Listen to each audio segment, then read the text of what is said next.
Ahead, a Canadian diplomat pleads for her son's release from jail. And policing changes after a CBS 4 investigation next.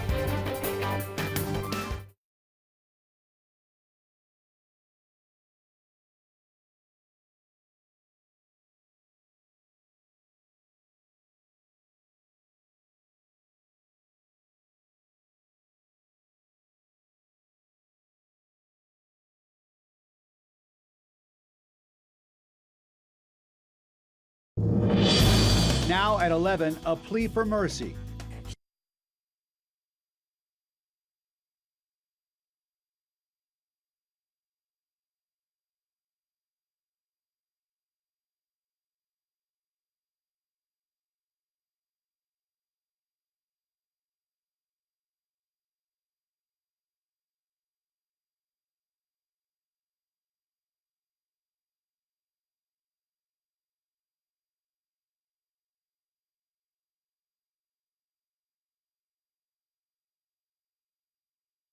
This is South Florida's CBS 4 News. Now at 11, a plea for mercy. He's a good boy. He never had any issue whatsoever.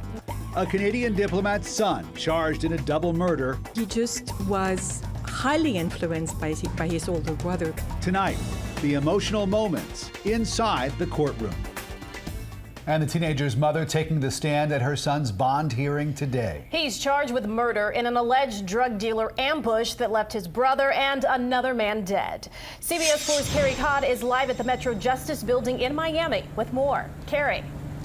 Erica and Rick, it was remarkable. The Canadian Consul General to Miami put her life and her family's life on full display today in a second floor courtroom here at the courthouse, all in hopes of getting her 15-year-old son released from jail on bond.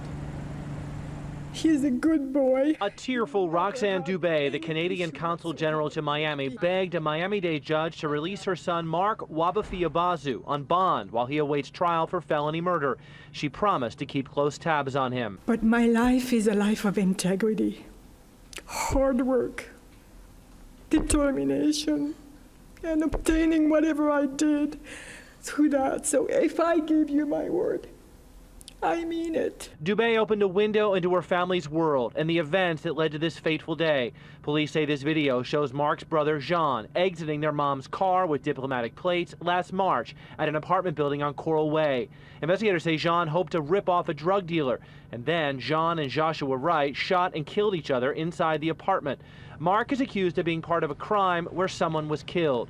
Dubé put the blame for Mark being there on Jean. He loved his older brother. He just was highly influenced by his older brother. Dubé said Jean had a run-in with Canadian police over drugs once before, and she said a love of money drove her older son. I think if anything attracted them to the drug factor was more the trafficking of it. Dubé admitted she never saw any evidence of drug use and allowed her children freedoms. But she said Mark is a dedicated student with a learning disability and no mind for crime. All of the evidence we have before us will prove his innocence. Mark's attorneys say this video proves Mark's innocence, showing that Mark seemed confused about what happened after the shooting, stayed put, and peacefully surrendered to police. However, a Miami police officer told the judge that Mark admitted the boy's role in the crime. That they've done this on numerous occasions, and that it wasn't supposed to go like that.